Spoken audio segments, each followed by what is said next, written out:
Hey, it's Sam, and I'm talking today about the chart of the United States and the karma of the United States and the secret origin and the secret societies and the hidden energy that is underneath the karma of the United States. And this is a very fascinating topic. I'm going to also be talking about where the karma of the U.S. is going from here. Now, I've been researching this off and on for a few years, at least really nailing down this this subject and trying to get a good birth time and a good birth chart for the U.S. Now, usually what most Vedic astrologers use is a chart of July 4th, 1776 at 6 p.m. For the United States chart, which makes for a Sagittarius rising. Of course, that would be using the sidereal zodiac. I use the zodiac that is in all the Vedic astrology texts, which is the sidereal zodiac. And when you move this forward, you see this is at July 4th, 1776. This is at 5:45 p.m. You see that the ascendant is about 29 degrees of sidereal Scorpio at that time. If you move it forward even 10 minutes, it gets into Sagittarius. So most use a chart that has the ascendant in Scorpio. They use a time of 6 p.m. because it moves the ascendant into Scorpio. Now, I will tell you that the reason this time is used is because Thomas Jefferson, in his biography or autobiography, I guess, explained that when they were creating the Declaration of Independence, they basically declared independence on July 2nd. This is why some say that we should celebrate it on July 2nd. But then they took a couple of days to actually write the Declaration of Independence. So the reason that day is used is because, again, they sort of declared independence on the 2nd, but then the Declaration of Independence, the formal document, wasn't drafted or finished until a couple days later. And Thomas Jefferson said that, this is literally a quote from his biography or autobiography. It said, "The debates having taken up the greater parts of the 2nd, 3rd, and 4th days of July were, in the evening of the last, closed. The declaration was reported by the committee, agreed to by the House, and signed by every member present except Mr. Dickinson." So he says around the end of the day on July 4th, which would have been sometime, you say around 5 or 6, it would have been finished. Now, for years, in Western astrology, Western astrologers, even, as early as about 100 years or so ago, when they started developing the chart for the U.S., they also use things like 5:15 p.m., 5:30 p.m. I've put this at 5:45, and I'm pretty convinced that the chart is actually Scorpio, not Sagittarius. And again, this Sagittarius chart is often credited to a particular Vedic astrologer. I'm not going to get into names or anything like that, not because it's controversial or I'm going to be critical or whatever, but just because there's no reason, and I happen to know, again, like I said earlier, that 6 o'clock time is literally just at that time because it was to move the ascendant into Sagittarius. The reason being is, well, the U.S. is very much like a Sagittarius country, more so than a Scorpio country, right? Hope and all of these things of Sagittarius. And then other facets of the chart itself, as you see, I have it up here now. If the ascendant is Sagittarius, I'll just move it forward. Then, you have all these planets in the 7th house, Rahu and Mercury in the 8th house, Moon is in the 3rd house, again, Saturn in the 10th house.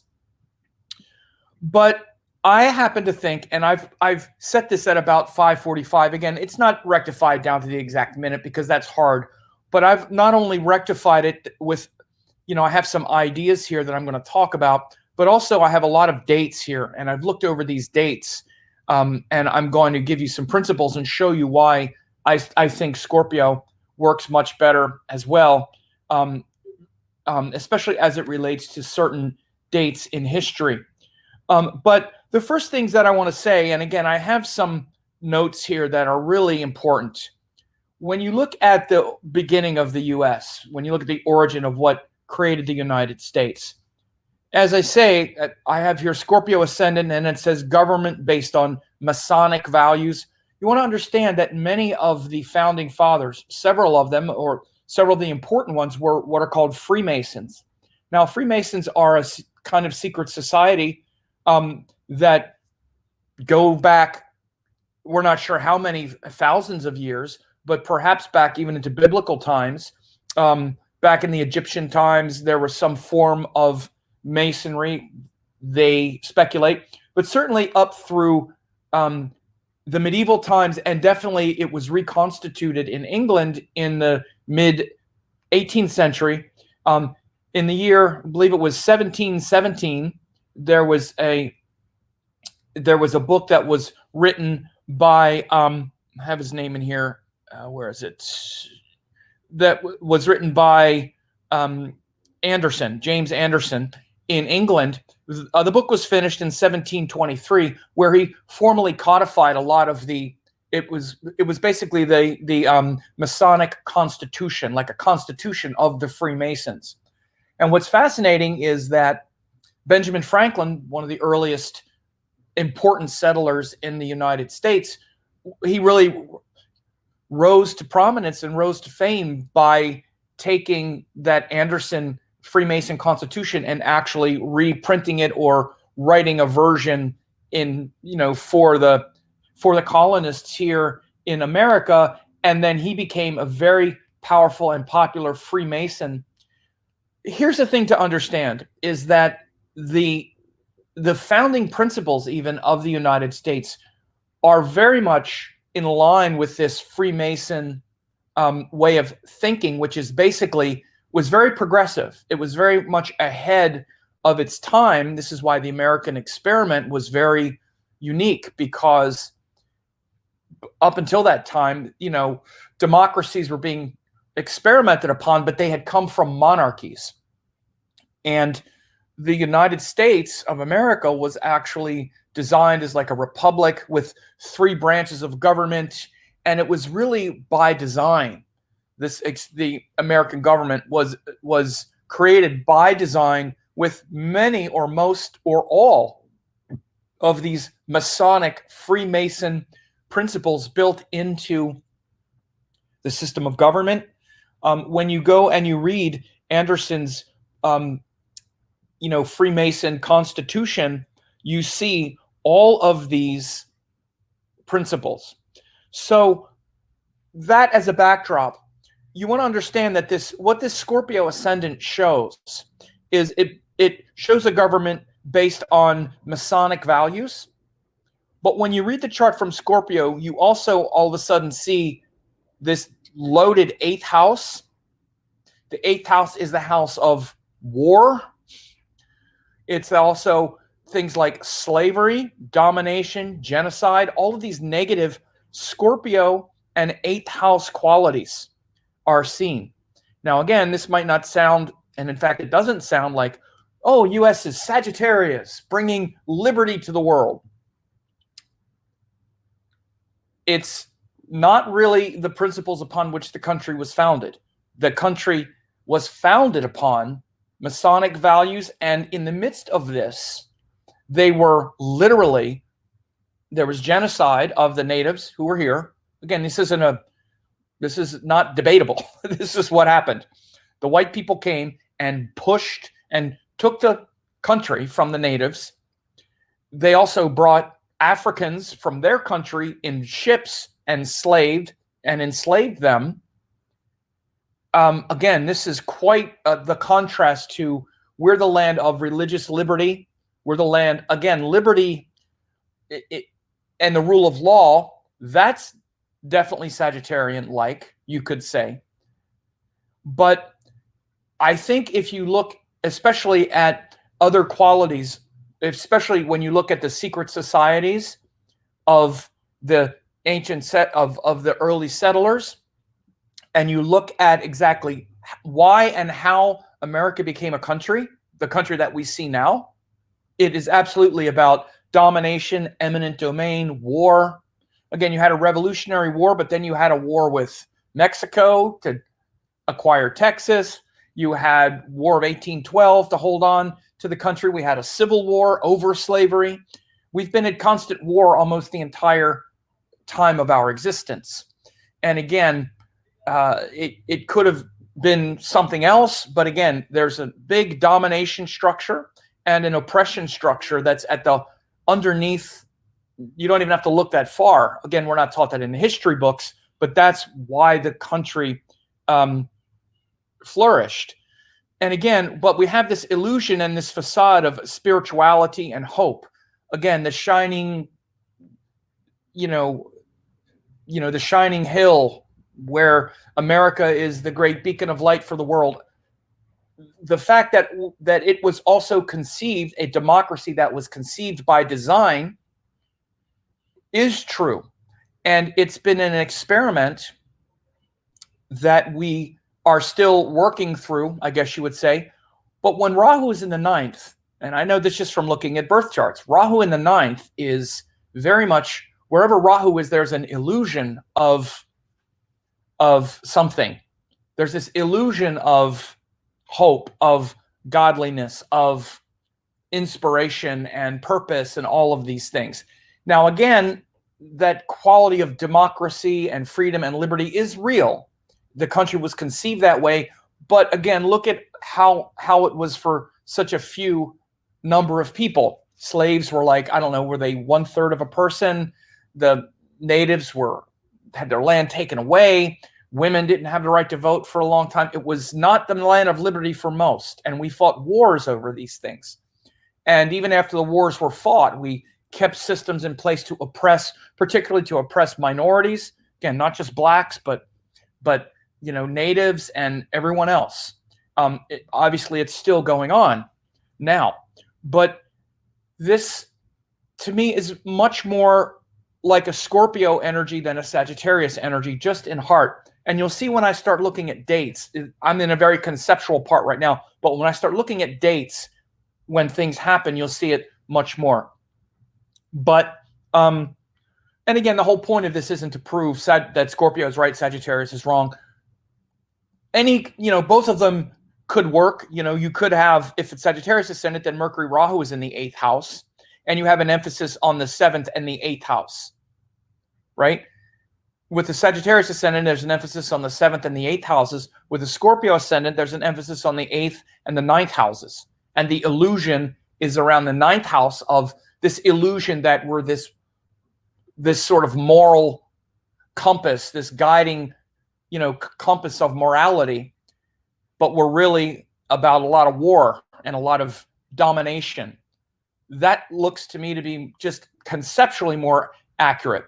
One thing we also have to remember about America, because we forget we're living in the time we're in now where America is a, quote, superpower, but we weren't a superpower the whole time. We were having civil wars. We were doing all of this stuff. It really wasn't until around World War II, and certainly after World War II, that we became a superpower. It's not been that long. So I'll get into that. I don't want it to be too much of a history lesson because I want it to be an astrology lesson. But we see this illusion and facade of spirituality and hope, Rahu in the 9th house with Mercury retrograde, which also has to do with spin and illusion of freedom and God, while exacting genocide on natives, enslaving Africans, continuing a perpetual state of war to this day.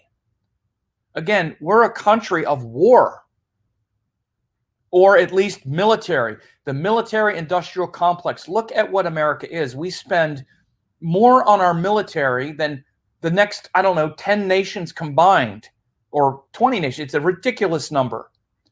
While other countries have health care for everybody and they have vacations and sick leave, we spend all of that money on the military and having our military all over the world. Again, that is militarism is the 8th house. Make no mistake, it's the 8th house. And this Scorpio, you put the ruling planet in the 8th house, Mars, with Venus, Jupiter, and the Sun all in the 8th house, with a focus on domination, militarism, just like when the country started. We're going to bring Africans over. They're going to work for us. We're going to dominate them. They're going to be our slaves. By the way, Mars is also the 6th house ruler, which has to do with slavery when you have Scorpio ascendant. And we're going to push the natives back. We're going to take their land. We'll go to war. We'll fight them on our own and take all of it. We're going to take We're going to take Texas. We're going to take that too. And again, so that's the true history. So again, Scorpio also has to do with secret societies. Okay, Sagittarius has to do with religion. They're very different things. We didn't start a theocracy. We didn't start a religious democracy. And no matter how much, frankly, I'm just going to say it, right-wing or conservatives in this country want to act like the founding fathers were, everything was based on Christian values. They were absolutely not. Absolutely not. This is a complete confabulation. America is clearly founded on the principles of separation of church and state. Again, that's not a Sagittarius theme. Sagittarius would be a state that's where God and state are together. Again, Sagittarius is about this ideal and especially with this religious state. That's not what it was. It was, in fact, the earliest principles in the Declaration of Independence, and I should say in the Constitution, once after we won the war, after we won the Revolutionary War, and then we put together the Constitution, the First Amendment is freedom of speech, freedom of the press, freedom to assemble, freedom to protest your government. And the entire document is checks and balances, assuming that power is going to get corrupted, assuming that the government is going to be corrupt and the citizens need to be protected from the government. Checks and balances and the protection of citizens against abuses of power from the government. In fact, it's almost paranoid in that sense. Again, a very Scorpio quality. That's basically saying the government, we're going to have we're not going to have a king. We'll have a president, but he's not going to be a king. He has to be, he's checked by a Supreme Court. The court is checked by the Congress. Congress is also checked by executive, but, everything is checked. Again, it's very innovative. It had never been done before. And again, the whole Masonic tradition was about using intelligence rather than just, using our skills and intelligence to figure things out, not just being triggered and having kings and that kind of structure. So, for example, I'll show here. I'll bring this up. Where's it? So this is a symbol. This is the Masonic symbol, one of the Masonic symbols. You see, one of them is a square where you measure something precisely, and another is the I don't know what they call that, where you make a circle. What's it called again? It's not a compass. I forgot what it's called. Maybe it's a compass.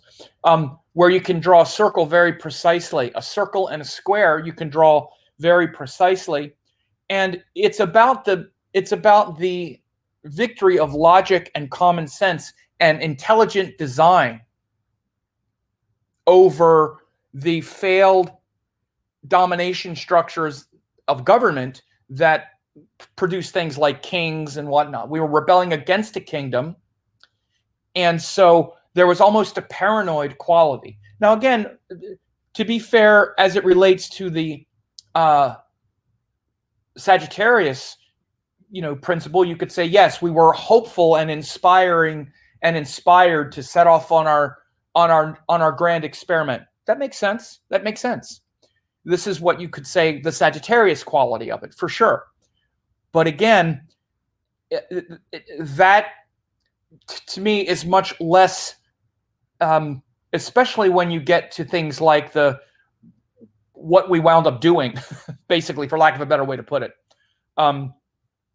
And by the way, these are what happened is once we won the war and George Washington was declared the first president. Again, George Washington was a Mason, and Washington, D.C. was designed by architects that were all Freemasons.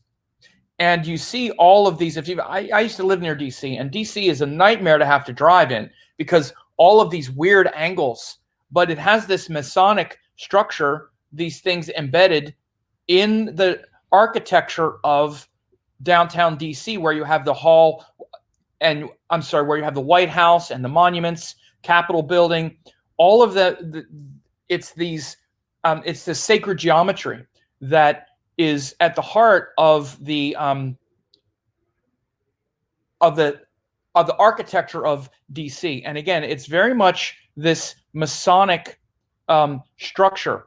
And so again, but there's this like Scorpio quality, expecting that the government itself must be checked. And again, that's this pileup of planets in the Gemini in the 8th house. And again, freedom and personal liberty that will keep changing and transforming, which is 8th house. But again, also understand all this emphasis on free speech, freedom, liberty, speech, Gemini, freedom of the press. I get to say what I want to say. My thoughts, my ideas, I get to say what I want to say. Now, again, it's Gemini, whether it's a Sagittarius or Scorpio ascendant, but it's the 8th house as well. So, again, this speech and this self-expression that keeps transforming and changing the country. Even our elections every 4 years, it's very hard to maintain a continuity, especially now because we're so polarized. We get to vote, we get to have our voice heard, but now that everything is so polarized, there's no continuity. Every 4 years or 8 years, an entire different set of laws come, and now they can undo what we did before just based on partisanship. The experiment itself is showing a lot of problems. So again, I'm not going to get too much in the Masonic history so much, but again, you just have to understand that it was a very it's like an occultism, a scientific occultism. And when you say occult, like astrology is an occult practice where you're bringing divine energies down. This is like an occult practice, but based on, science and precision and math and sacred geometry and intelligent design. A few things, as I already said, the architecture, all of these things are very important in Freemasonry. Math, sacred geometry is embedded in the precepts of Freemasonry. Architects that designed Washington, D.C. were almost all Freemasons. Paul Revere was the Mason leader in Boston of a group called the Sons of Liberty. They met at St. Andrew's Lodge and planned the Boston Tea Party. So even like the Boston Tea Party, one of the big subversive, rebellious events that happened in Boston by Paul Revere, he was a Mason. George Washington was a Mason. 33 of his 74 generals were Masons, were Freemasons. He encouraged people to become Freemasons. Again, so the early government was populated. Benjamin Franklin was one of the earliest influencers, and again, he wrote the first Masonic book that was basically a copy of James Anderson's Mason Constitution, which was written in 1723. So again, so many concepts from Freemasonry is in the Constitution. It's the most influential way of thinking, and it really permeates our laws, our country. It's even on our dollar bill. The pyramid with the all-seeing eye is Masonic. That's a Freemason symbol. That all-seeing eye and the pyramid is also a Masonic structure. The things that are written on the dollar bill, for example, Annuit Tiptis, which means God has favored our undertaking. Novus Ordo Seclorum, which is interpreted as a new order for the ages, or literally a new world order. New world order, it's written on the dollar bill. Again, and then also E pluribus unum, which means out of many, one. Now, this is also what gives people pause and rise to think that this is a global Illuminati. Now, again, the Illuminati is a different thing, but that thinking that Freemasonry or Freemasons are part of a global cabal, a global Illuminati, a global cadre of people that are trying to, again, turn us into a global, have a sort of globalist one world domination structure. And this is why in Freemasonry, this is one of the fears that people have, that it's an excuse to come together. Like when you have organizations like the G7 or the G8 or the G20, these and these trilateral, bilateral, or unilateral trade summits and whatnot, they get together and make all these deals, and it's all these, quote, Masons or people in these secret societies rigging it against all of us. Now, again, that's very much anathema to the founding fathers and what they had, the way they conceived of Freemasonry. But you have Masons in countries all around the world, and maybe there's a Freemason plot or a conspiracy. Whether it's Freemasonry or not, I think the big secret society is that we're the ones with the money, we're the ones with the power, and we want to do everything we can to keep it as much for ourselves and take as much away from you. You don't have to have a Freemason ideology to arrive at that point. That on a certain level, that's what's happening with all the governments and all the companies and all the corporations. But I don't want to get too sidetracked. But we can see it. Even these slogans that are on our money, e pluribus unum, out of many one, out of many countries one country, a new world order, right on the dollar bill. It's there. These are Masonic slogans. Okay, so, and again, it was out of one, or out of many different people and colonies, one rule of law. So you see the principle. So when I started looking at the history and going through some dates as well, I saw what I would expect to see with Scorpio as well. And again, I just want people to understand that I use a very precise method of predicting karmas. Anybody who watches any of my videos know I show the same way that karmas ripen. They're based on, I'm using Vimshotri Dasha, based on the planets and what the planets rule. And you'll see things activate based on the planet as a Karaka, based on what the planets rule in their Rashis and Nakshatras. You'll see a lot, and I've brought up things here that have to do with war and transformative times especially. And you'll see a lot of Rahu, Saturn, Moon influences in a lot of the indicators. So anyway, the Revolutionary War started, again, it was before the Declaration of Independence. So if we can't go back before the chart, but if you would have, it would have been in Mars Dasha, but we don't have, but it wouldn't have been before that. But the Revolutionary War was won. Again, they declared independence before the war was won. It was won in Rahu Saturn. So it was won here in 1783. So they declared war 1776. 1783, the Revolutionary War was won. You see Rahu Saturn. I'm just going to click through a few of these, but again, Rahu, here's a few other things about this chart that I just got to say. Okay, it started in Rahu Dasha, right? And it's very early Rahu, because you could see this is Shatabishak Nakshatra. Shatabishak starts at 640 of Aquarius, and you see this is at 647 Aquarius. So it was like the full Rahu Dasha had started.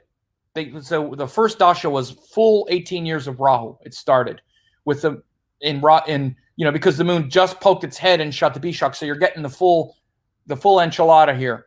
And this shows, so it was Rahu Saturn when the war was won.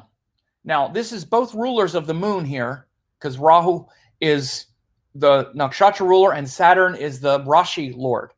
Okay, and again, this moon, both rulers here are active, and it's showing this moon is very powerful because the fourth house of a country's chart is the homeland. It's the homeland. You're going to see when we get into two instances where the homeland was attacked, especially the Civil War and 9/11, or I'm sorry, Pearl Harbor and 9/11, where it was attacked. You're going to see the moon being very important, where you see the homeland attacked. But this shows both rulers of the moon, Rahu and Saturn, coming together, and the homeland is established. Because both rulers of the moon in the fourth, and also, again, we have Rahu Saturn, which is literally the fourth house. So the homeland has been, it's been secured. Rahu Saturn. April 1775. So 1783, that's when.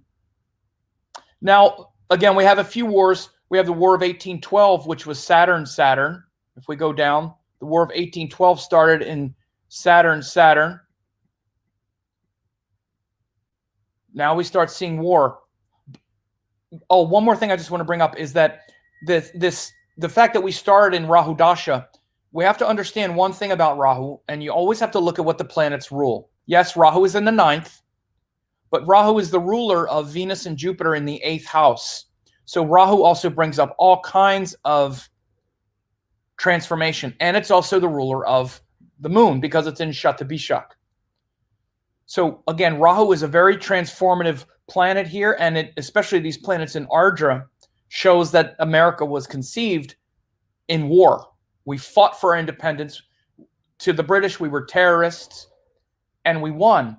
We weren't just terrorists to the British, we were terrorists to the Indians, and we were the worst nightmare to black people that were living in Africa and then had the misfortune of being born here. Again, we took them from Africa and then we enslaved them. We enslaved our ancestors for hundreds of years.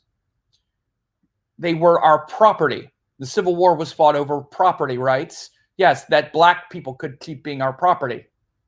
So much so that they went to war and seceded from the country to want to keep other free human beings as property.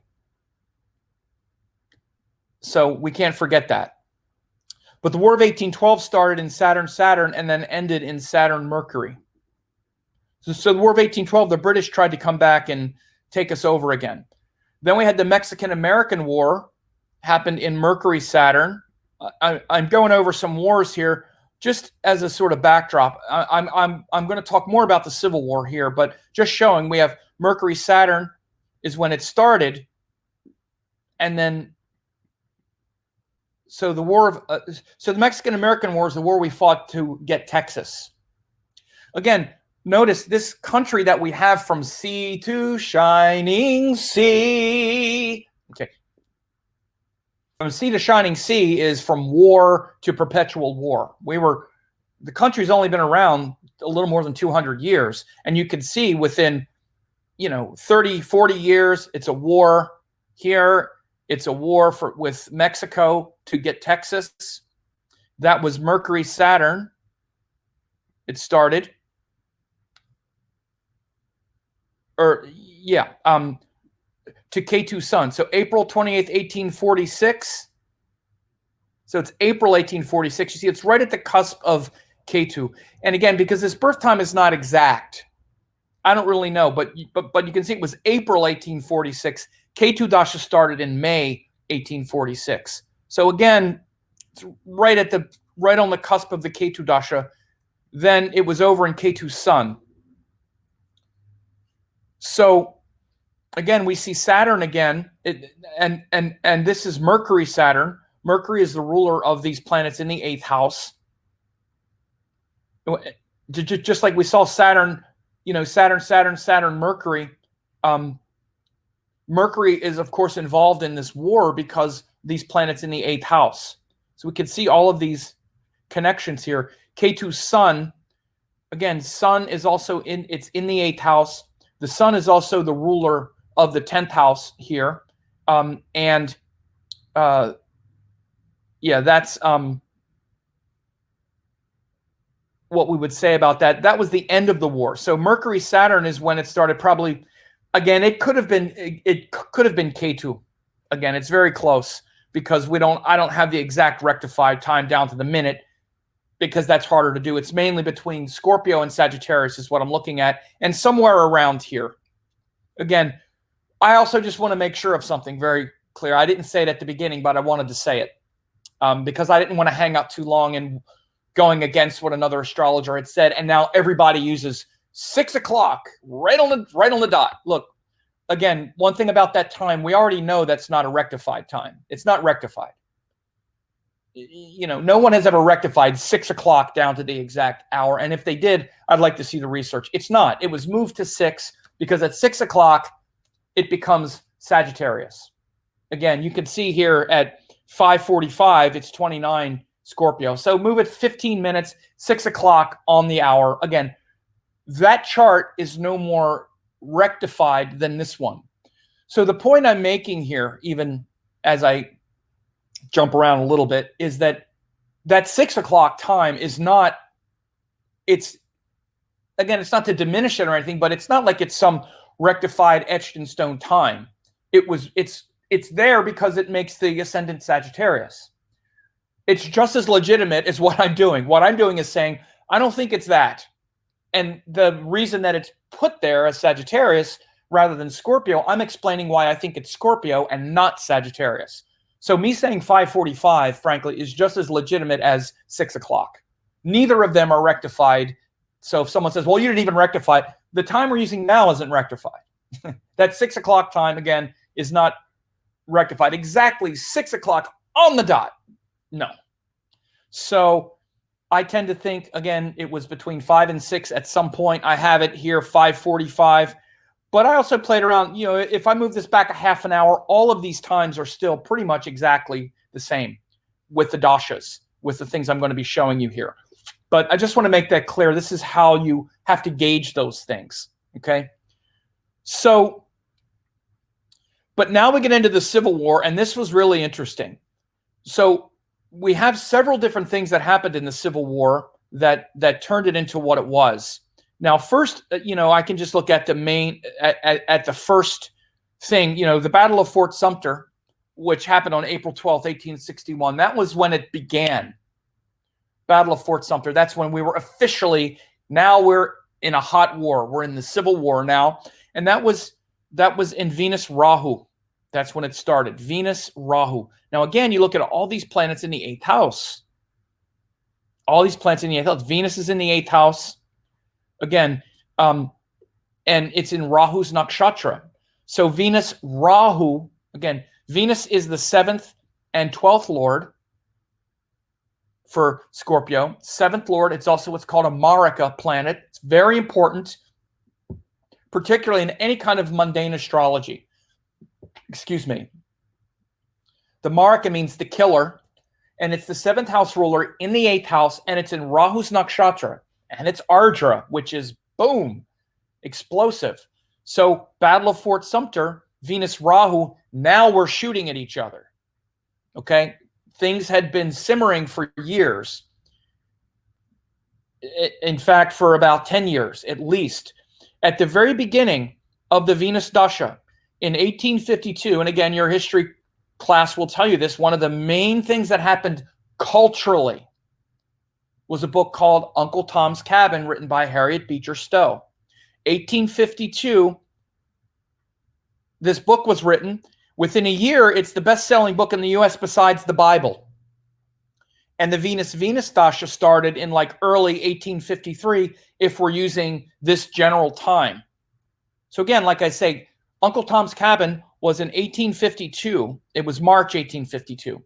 Within about a year, they've printed 300,000 copies, and it's like, you know, a Tom Clancy novel would be today. And what it did is it really shifted, especially Northerners, and their ideas around slaves, and that slaves weren't just property, they weren't chattel, they weren't inferior people, they were people that had a rich life, and this dignified character named Uncle Tom, it was like it was a story about his life and how he wound up getting killed for not betraying other slaves and all this stuff. And in fact, it in the end of the book, it kind of turned him into a sort of Christ-like figure. But what it wound up doing, this book, this was kind of like the first shots of the Civil War, really, because you saw a huge split in the North and the South. This is Venus Dasha. You're like, okay, well, what's that have to do with it? Venus, it's art, it's beauty, it's compassion, it's okay. These aren't just a bunch of animals and property who are inferior. And again, that's the nature of Venus, but also to create a work of art as a transformative social statement. Venus is in the 8th house, and it's in Ardra Nakshatra. It's in Gemini. This is the nature of Gemini, like I say, this free expression, this free press. That means the free press to write books, to write plays. And by the way, it also the book, they would act it out. It became plays and all like that. It became a sensation, Uncle Tom's Cabin in the North. But this led to a real polarizing quality in the U.S. in what a Supreme Court decision called the Dred Scott decision happened in March of 1857. It was Venus Sun, but it was approaching Venus Moon. And this Dred Scott decision, again, it was a Supreme Court, handed down and said that blacks, they have no rights. They're literally like animals. They don't deserve freedom or anything like that. And again, this just further divided the Union and the Confederacy around the issue of slavery. There are other things that happened. There was the Missouri Compromise. There was a whole bunch of things that happened where they were trying to not go to war. But then there was also John Brown. John Brown was an abolitionist who wanted to abolish slavery, and he led a group sort of like terrorism, what you would call terrorism, to raid Confederacy. I don't remember the exact details. Somebody could fill it in. I don't remember exactly what it was, but that was also a watershed event in October of 1859. That was in Venus Mars. So we can see the qualities of civil war coming. But it started at the beginning of Venus with Uncle Tom's Cabin, this art, this subversive literature that changed culture. Dred Scott decision, Venus Sun. By the way, the Sun, again, we have all these planets. Look, they're in the 8th house. Venus Sun, Venus Mars, all in these houses of war and battle over ideas, protests in the 8th house. But the Sun is also the government. So you can see why with the Dred Scott decision, this was the government handing down this edict. It was in the Supreme Court. Again, the courts are related to Jupiter as well, but you can see the Sun. Anytime you're looking at a country's chart, the Sun is like the leadership. It's not always the president. It's just the central government, right? Then we have the Civil War, starts in Venus Rahu, and then it ends in Venus Jupiter. So again, Venus Rahu is when it starts, 1861 to 1865. It was over by the time Venus Saturn. But Venus Rahu, again, Venus is in the 8th house, and Rahu is in the 9th house. But Rahu is also the ruler of the moon. Like I said before, anytime Rahu is here, it's ruling the moon in the 4th. And Rahu is so powerful because it's the motherland, it's the homeland. The 4th house in any country's chart is the homeland. So you'll see attacks on the homeland in the 4th house ruler, which is also Saturn. And here in Venus Rahu, civil war happened. And literally it was a war on the homeland where half of the country declared war, or they wanted to secede from the other half, and basically declared war on the Union. The Union was the central government out of Washington. So that was literally Venus Rahu. Again, just nothing but a constant war since the country started. And again, Rahu is in the 9th house with retrograde Mercury, with the 8th lord. So I want to illustrate this idea of that's really important, that again, when you have a Sagittarius ascendant, Rahu goes into the 8th house. So it's like, well, Rahu's in the 8th house. This is where you can see all of the changes and transformation that we're having now, because now we're in a Rahu Dasha as I record this now. But with Scorpio, Rahu is in the 9th house with the 8th house ruler. And Rahu, right in Parashara, right in Brihat Parashara, Rahu gives the results of the planets he joins as a house ruler. Rahu and Ketu, which means the first thing you look at with Rahu or Ketu is not even the planet, but the ruler it's with. And Rahu is with the 8th and 11th house lord in the 9th. So again, you can also see Venus Rahu, it's in the 9th house. What is the 9th house? It's our fired up beliefs, our fired up hopes. It's like I said, it's like the illusion of liberty that started the country. The illusion of liberty, except if you're black, if you're Native American, if you're a woman, liberty, yay, right? Venus Rahu, we literally went to war over being able to enslave other human beings. And don't let anybody at this point, no revisionist history here. That was the reason for the Civil War. It was slavery. That's it. End of discussion. There are people now who kind of deny it. No, it was property rights. It was this. There were other things that were thrown into the basket because they didn't want to make it seem as abominable as it was to the rest of the country. It was slavery, okay? Which included property rights. Part of the property were the slaves. Who are we kidding? That's what it was, okay? So again, Rahu in the 9th with the 8th lord retrograde and also the 11th lord, which is money, wealth, value, materialism, greed. You ever notice how America's pretty greedy? Consumerist culture. Rahu is in the 9th with the 11th lord, which is consumption, consumption, consumption. Ambition, money, greed. Give it all. I want to take it all for me. It's all mine. That's the 11th house in the highest sense when it's undeveloped. But that's not the prevailing philosophy. The prevailing philosophy is all for one, one for all. We're doing it all for the greater good, the highest good, the greatest thing ever. That's the rhetoric of the 11th house. So this whole shadow around consumption, greed, consumerism is also shown with Rahu join the retrograde 8th and 11th lord in the 9th house, which is our hope, our purpose. So again, this civil war, the hot war started in Venus Rahu and it ended in Venus Jupiter. Now, again, Jupiter is also in the 8th house. And even when I look at Jupiter, you have this, you don't really have anything in Jupiter's signs or in Jupiter's nakshatra. Yeah, you do. The sun is in Punarvasu, sorry. So the sun is in Punarvasu nakshatra. Well, that's interesting because, again, what happened now is it established the government. It established a new government or reestablished the government, reestablished continuity. I'm talking about the sun because Jupiter is the ruler of the sun. Now, again, I don't have these harmonic charts rectified or anything like that, but Jupiter is the ruler of the sun, which is the 10th house ruler.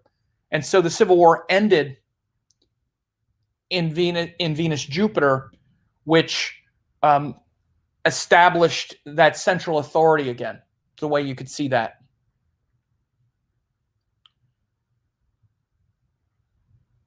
Now we have a couple very important, there are three that I have here, these last ones that I looked at, particularly Pearl Harbor and 9/11, because these were attacks on the homeland by foreign countries. One was an attack by our own citizens, a civil war.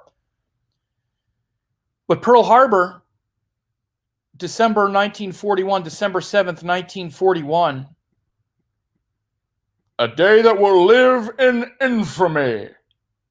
That was pretty good. Franklin Delano Roosevelt. So it was Saturn Moon. Look at this. Attack on the homeland. Saturn Moon. 4th Lord Saturn, and the moon in the 4th house. Everybody who studies with me knows this is a core principle. Whenever the Mahadasha planet rules the Subdasha planet, big things happen. You have Saturn, moon. Saturn, the 4th lord and the 3rd lord, is ruling the moon in the 4th house, which is the homeland. By the way, this is why we're also so misty and inspired by the homeland, because the moon is the 9th lord. So as a country, we have the 9th lord in the 4th. That's why we have so much pride about the homeland. And I'm not against America. I'm an American, and the greatness of the experiment, we're trying to get it right. And I, as an American, have a right to say these things, which I'm eternally grateful for, that the founders put this in the Constitution, that we can speak. So we have great hope about the American experiment, and even conceiving of the country has made the world more democratic, at least on the surface and at least rhetorically. And there are more people who are free of bondage than ever before now, in no small part because of the experiment of the founding fathers of the U.S. So it is absolutely, I should have probably been more intentional about that when I started, but I was trying to just be more literal into the realities of how the country started. Part of the reason it started that way is because that was also the way the world was then. America wasn't the only country that had slaves or had slavery, but again, trying to correct these and look at these things honestly now is what we're trying to do in this world and rectify the sins of the past. But anyway, one of the reasons why we have such pride about the homeland is the 4th house ruler, the moon in the 4th, which has a lot of, which feels good about the home. When the moon is in the 4th, we feel good about our home, or we feel good in our home. But in this case, it's also the 9th house ruler, which gives us a lot of hope. That's also built into it. That's also purely Scorpio, right? Very devoted to the homeland. In fact, even like religious about the homeland, maybe more so than anything else. And so Pearl Harbor, the homeland was attacked. Saturn, moon. Now again, Saturn rules Ketu. It also rules the moon in the 4th. But then we also have to look at what the moon rules. It's Saturn, moon. The moon rules this. The moon rules Rahu in the 9th and this retrograde Mercury. Remember, Mercury is a most horrible malefic for Scorpio. It rules the 8th and the 11th houses. Anytime the 8th lord also rules one of the comma houses, 3, 7, or 11, it's a most terrible malefic. And it is. And the karmas do not ripen well for that planet in that position. And again, I don't know what it is when it's Sagittarius. It's probably still very close. But this case, again, this is one of the reasons, is Mercury becomes much worse here. Again, you can say it goes in the 8th house if it's Sagittarius, but it's not the 8th lord. It's the 7th and 10th lord. It's not the 8th and 11th house lord. Again, you can't pick and choose when to listen to these rules. These rules are there and they're real and they need to be paid attention to. Okay, this is the most cruel planet. Okay, and again, Saturn also for Scorpio is the 3rd lord as well. And the 3rd lord is also a planet of death because it's the 8th from the 8th. So again, Saturn is a very difficult planet. It's an incredibly cruel malefic for Scorpio as well. Saturn and Mercury are nothing namby-pamby about how difficult they can be for Scorpio. So Saturn, moon, Pearl Harbor were attacked by the Japanese. Okay. World War II, again, starts with Saturn, moon. It started with Pearl Harbor, then Saturn, Mars, then Saturn, Rahu. And then it ends in Saturn, Rahu. And we dropped the atomic bomb on Japan in Saturn, Rahu. Now again, Rahu, it's in the 9th. Again, Saturn is still ruling these things. The whole Saturn Dasha is Saturn in the 11th. It's aspecting the ascendant, and it's ruling moon Ketu. Saturn also rules Pushya and Mercury. Or I'm sorry, it also rules Rahu and Mercury. So the whole Saturn Dasha is also activating this because Saturn rules Pushya. But look at this here, and you look, Saturn Moon, we're attacked. Pearl Harbor. Saturn Rahu, again, Saturn is the ruler of Rahu because Rahu is in Pushya. Saturn Rahu, we drop a bomb on the people that attacked us. 2 bombs. We're the only ones that have exploded a nuclear weapon on another country. Those who have America blinders on, take them off. Okay? Yes, we're the shining hill, beacon on the hill because of the Constitution and the rhetoric, but we have been at war, and we have been the most warrior nation since we came around. We exploded a nuclear weapon, 2 of them, on Japan. And yes, we were trying to get them to capitulate. We were trying to get them to surrender. This is the rhetoric, at least. We didn't want to have to invade Japan and then kill and then have all of our soldiers also die in an invasion of Japan. So it was apparently threatened, surrender or you'll be sorry, and they wouldn't. I think the second nuclear bomb was completely unnecessary. That was probably a message to Russia, as I've heard, but I don't want to get too political. But Saturn Rahu, we explode the nuclear bomb on Hiroshima and Nagasaki. And again, understand Rahu is about radiation. If you want to see what Rahu would look like as something on Earth, that would be it. Kaboom! Blowing thing, some wild, crazy explosion is Rahu. But again, you also have to look at Saturn is ruling Rahu, but Rahu is ruling all these planets in the 8th house. I mean, it's ruling this Venus, Jupiter. So Saturn Rahu ended the war when they exploded the bomb on Japan. Terrible. Again, all this 8th house stuff. Again, if you pull this into Sagittarius, it's the 7th house. These are, part of the rationale is that, Saturn in the 10th house and all these planets in angles shows all the power and but we weren't always powerful. Like I say, for 170 years, we were not that powerful. We became powerful around World War II, and then after that, we became a superpower. But that's not been that long ago. It's since the 40s and then 50s we became a superpower. Most of it it's been through war. Last thing, we look at 9/11. Look at 9/11. Again, I'm just pulling out some of these important dates, especially as they relate to things like war. But this was in Moon Rahu. Moon Rahu, again, Moon, the homeland, Moon Rahu. Who rules Rahu? The Moon, because the Moon is in Cancer. Notice how Saturn Rahu, we explode the nuclear bomb over Japan. Saturn Rahu. Moon Rahu, buildings, people fly planes into buildings, and then somehow the buildings fall down from a complete... We're going to find the truth of that one day. Okay? And by the way, this Rahu also shows the conspiratorial nature, the confusing nature of what really happened, the psyop potential. But Moon Rahu, again, 9/11. An attack on the homeland. We're in Moon Dasha. Attack on the homeland in Moon Rahu. And again, explosions, but you can't forget, it's not just Rahu in Cancer. Rahu is the ruler of Venus and Jupiter.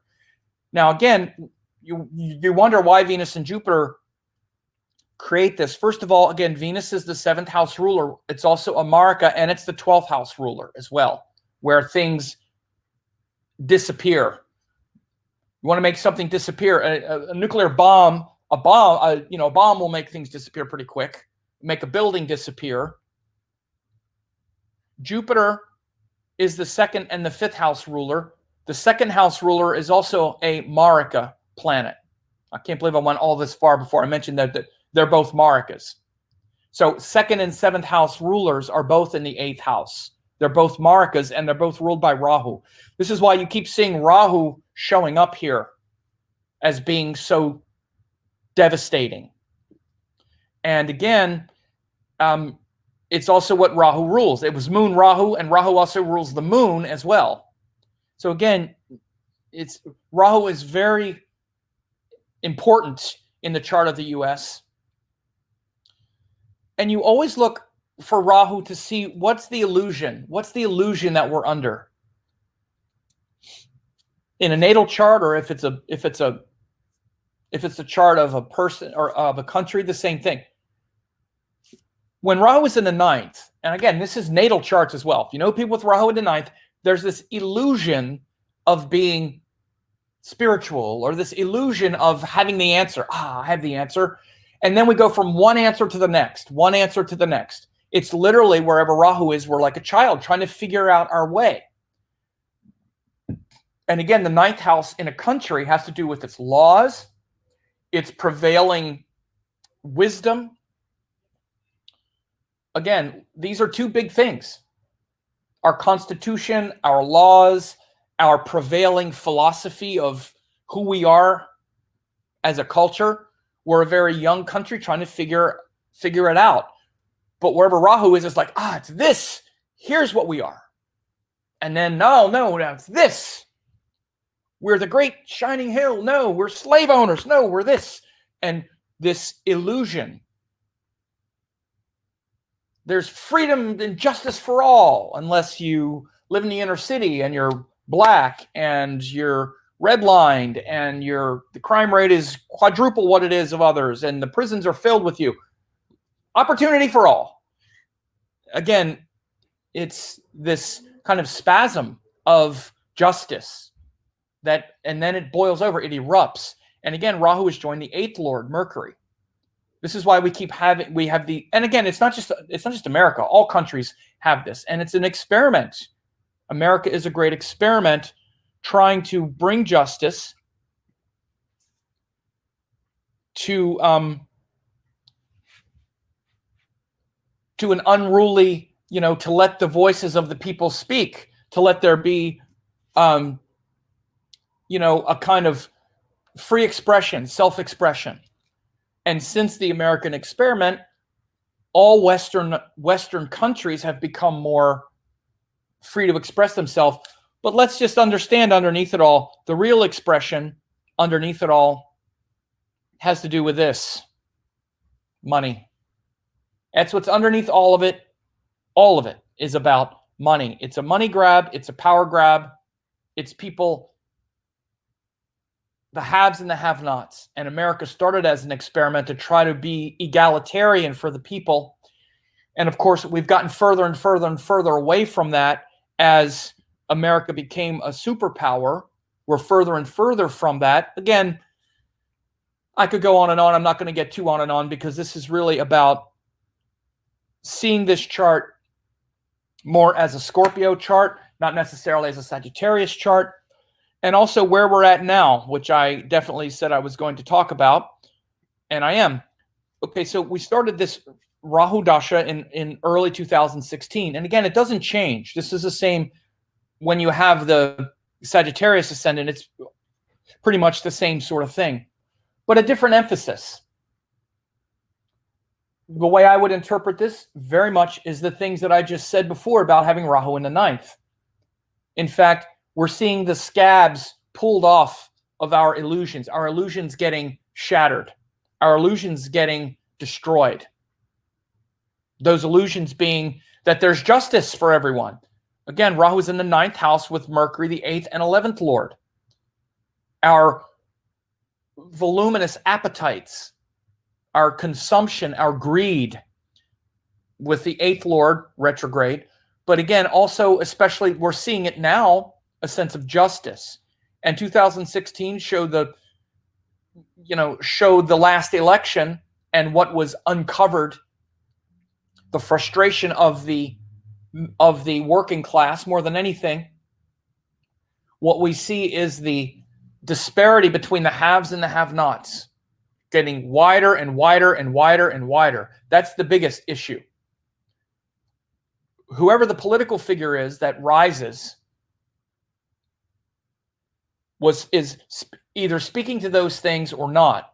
And the people decide that they believe this person is going to be on their side or not. And in 2016, we had Trump win, even though, again, because of our arcane voting system, even though 3 million less people voted for him, because of the Electoral College, he became president. And his rhetoric was very much going at the frustrations of people who feel disillusioned. Right now, everyone feels disillusioned. The working class people feel disillusioned, especially people who don't feel included, especially if they work like, labor type jobs for the working class. That used to be a very sort of democratic, occupied democratic strata, at least from the mid 60s until the mid 90s.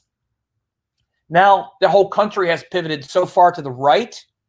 It doesn't even look like it, and it doesn't reflect the nature of the people. Most far and above the US and most countries, most Western countries are socially, again, what we would call not liberal or progressive, but believe in rights for everybody, believe people should have rights, should have equal opportunity. But we're governed in an extremely, in a very conservative way, especially that's taking all the money out of the system and giving it to the wealthiest. So this disparity is the biggest problem, but then the politics and the rhetoric is around social issues, socially dividing us so that we fight with each other and not look at how the system is just built to take from the working people, take from the middle class, and take it all for themselves and keep us fighting about social issues. I don't care which side you're on. That's the game that's being played. And it's getting revealed in more and more dangerous ways now because there are real disparities. Especially, again, a lot of the original sins that revolve around race and whatnot are not even close to worked out. The militarized police state that we live in, literally police everywhere. And I don't just mean local police, I mean state police, then National Guard, not to mention ICE and ATF, and where we have so many levels of police in prison. We're the most imprisoned population.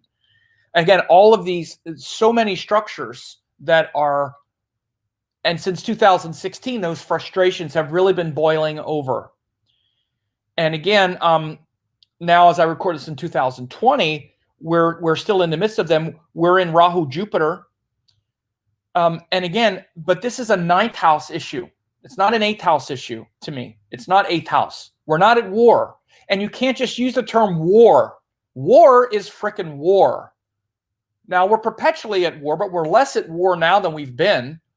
We were in a war in Afghanistan. We were in a war in Iraq. We're not at war in other nations. Now, we're supporting wars. It's not a semantic argument, though, but this isn't 8th house. You saw what 8th house looked like. Bombs exploding. That's 8th house war. That's not what we're doing. We're having a philosophical war, culture war about who are we? Is there justice? Is there really justice? Do we have justice for anyone if half the people don't have it? Again, these are social justice. We even have social justice warrior. We say it all the time now. Even things like dismantling like we're talking about now, it didn't just start, but taking down the symbols of the Confederacy, having wars or battles about those kinds of things. As I record this now in June of 2020, but it's 9th house. These are 9th house issues. And again, I said this intentionally, that Mercury is a very dysfunctional planet in a lot of ways in the US because propaganda and spin, particularly in this age now, but it's always been this way. And again, we're being taught to fight with each other about these things. And that's not the real problem. The real problem is the wealthy are taking the money out of the system And the system itself is become hyper-militarized. All of our tax money goes to this military-industrial state. And then the ones who have the rest of the money are doing everything they can to take as much of it away from us as possible and get us fighting with each other, not paying attention to all that going on. Passing more and more oppressive conservative laws that do nothing but do more of that. Let's do more of that. Let's nickel and dime a little more. Let's deregulate this a little more so we can just keep getting more and more. Eventually, hopefully, we wake up to that. And that's as Republican and Democrat. I'm neither. Whether you believe that or not, it's true. So right now, where we're going, we're in Rahu Jupiter. And you can see, especially since the beginning of 2019, we've had a lot of this Jupiter stuff. 2019 in the US, again, since then, we had the actual Mueller report and then an impeachment and then all of these legal struggles, right? Legal battles. We're having it now in the Supreme Court, where the courts are looking at certain legal matters as it relates to the president and whatnot. Again, so right now we're in Rahu Jupiter, moving up to an election. And we're going to continue. And again, Jupiter is also the ruler of the sun. We saw in Venus Jupiter, that's when the Civil War ended. Remember, it started in Venus Rahu, ended in Venus Jupiter. So Jupiter is the ruler of the sun. So again, right now we're really challenging and questioning the power. But we see that the sun is in the 8th house like all these other planets. And we're feeling dominated. Jupiter is also there. Jupiter is there in the 8th. The sun is there in the 8th, who's the ruler. But there's also enormous hope, if you can find it. And I feel it. As much as some people are acting like the whole US, the whole world is coming to an end because of protests and other kinds of things that are happening socially. Now, I'm not talking about the global thing with COVID or whatever. We're all kind of dealing with that. But on a social level and on a level of justice or what's getting worked out in the country, it's a lot of difficulty, right? It's not easy. And it's very easy for white people to feel persecuted because they don't like hearing things like, well, that's white privilege. White privilege sounds like an accusation. It sounds like you're saying someone's prejudiced. Well, that's not what white privilege means. It just means that just by the virtue of being white, you have certain advantages that people who are black don't. And you might not realize that, but you're not afraid of getting pulled over by a cop because you're going to get hauled out of the car. Whereas every black person in the US or person of color understands this and experiences this and worries about this, for example. Again, so everybody's seeing it, but there's enormous consensus that at least a lot of the social changes now need to happen, that we're not a representative of our values. How can you say that we're land of the free and home of the brave and everybody's equal? And it's clearly not the case for a lot of people. And so we've seen this since the beginning of last year in the midst of legal things. Again, we're seeing some of the Jupiter, and that's still playing out, but also the social justice. Because again, Jupiter, if you're looking at the chart of a country, again, 9th house is the laws, but Jupiter is also the laws. And by the way, this is also why we have this, our laws favor the oppressor. Because again, Jupiter, look at all these planets. Again, there's so much 8th house energy. And that's so much of this hidden domination structure that's built into our country that has always been there. And we have systems built into the Constitution to bring it out and to revolt against it. And we're in one of those big periods now. So we're going to go through Rahu Jupiter. And what I'll say about the election that's coming up is we're going to pick the one who inspires us the most. I don't think we're going to pick the one who's going to scare us the most. I think last time we picked the one who scared us the most. And again, we also have to remember something, and it's not, there's no sore loser or anything like this, because Trump is our president, but we still have a very arcane system where, because of this thing called electoral college and this representative government, 2 senators from every state, and this government is really, on some level, it's really outdated. And I think the founding fathers would shake us right now and say, we didn't expect you to never update it. You could change some things. When we conceived of electoral college, it's not big. We didn't imagine it would be this. It would be this kind of world. Anyway, but more people did not vote for him, which even in that context, they didn't vote for the one. More people did not vote for the one who was fear-mongering. They voted, even though Hillary Clinton was much more was just as unpopular. I shouldn't say much more. She was just as unpopular. Many more people voted for her. And yes, it still counts. California still counts. All those extra people, even though they're only in a couple states, they're still people, and their tax money pays for things. They're still citizens. And it's not a representative government. So, but this time, more people voted out of fear last time. We were in Rahu, and our fear's getting stoked. Now we're in Rahu. We're going to vote in Rahu Jupiter. And we're going to look for who's the most inspiring figure. What's leading us toward that better future?